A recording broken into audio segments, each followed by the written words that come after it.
Yes requesting you to please speak. అందరికీ నమస్కారం అండి. కొంచెం ప్రిపేర్ అయ్యి వచ్చాను, మాట్లాడించండి, ఫాస్ట్గా అయిపోతుంది. Ravi sir, thank you sir. మీ సినిమాలు చూస్తూ ఇన్స్పైర్ అయ్యి ఇండస్ట్రీకి వచ్చాను నేను. నాకు మొట్టమొదటిగా రాసిన కథ మీ కథే, ఏ స్టేజ్ మీద అనేది చెప్తాను నేను. మీకోసం రాసిన కథ నా దగ్గర అలాగ ఉండిపోయింది ఇంకాని. Thank you sir. ఎప్పటికైనా వచ్చి మీకు ఆ కథ నేరేషన్ చేస్తాను. నేను సినిమాలు చూస్తుంటే మా నాన్నమ్మ గారు అనేవారు, ఏట్రా హీరో ఎప్పుడు అందరితో తిట్లు తింటూ ఉంటాడు, మీ క్యారెక్టర్ని ప్రతి క్యారెక్టర్ సినిమాలో ఉన్న క్యారెక్టర్లను తిడతానే ఉంటారు మీరు చేసే అల్లరి పనులకి. నానమ్మ ఎన్ని తిట్లు తిడితేనే జనాలు అతను అంతలా పొగుడుతారులే, ఏం పర్లేదు అని చెప్పేవాడిని. మీరు ఇంత పెద్ద స్టార్ అయ్యారు. ఈ ఇరుముడి సినిమా టైటిల్ నుంచి కూడా చాలా పాజిటివ్ వైబ్ ఉందండి. అప్పుడెప్పుడో అయ్యప్ప స్వామి మహత్యం అనే సినిమా వచ్చింది శివ గారు, శరతబాబు గారిది, చాలా పెద్ద హిట్ సినిమా.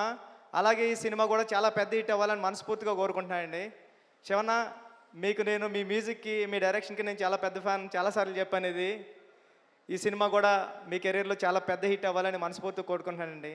జీవి ప్రకాష్ గారు, మీ గురించి రెహమాన్ గారు చాలాసార్లు చెప్పారు పెద్ద జరిగేటప్పుడు.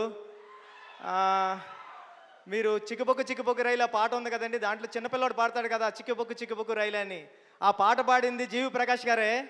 సినిమా పాట స్టార్టింగ్లో వస్తూ ఉంటుంది, చిన్న కిడ్ది 4 years ఏజ్లో అప్పుడు పాడాడంట. రెహమాన్ గారు చెప్తూ ఉంటారు చాలా మంచి మ్యూజిక్ టేస్ట్ ఉంది, నువ్వు ఎప్పుడైనా వర్క్ చేయని. మీకోసం వెయిట్ చేస్తున్నా అండి, ఎప్పటికైనా ఒకసారి వర్క్ చేయాలి మీతో కలిసి. ఈ టీం అందరికీ, సాయి కుమార్ గారికి, హీరోయిన్ గారికి అందరికీ, ప్రియా గారికి, అజయ్ ఘోష్ గారికి అందరికీ ఆల్ ది బెస్ట్ అండి. రవి గారు, నవీన్ గారు, నేను ఉప్పిన మైత్రిలోనే పుట్టానండి. నేను ఉప్పిన సినిమా, రవి గారు, నవీన్ గారు అంటే నాకు చాలా ఇష్టం.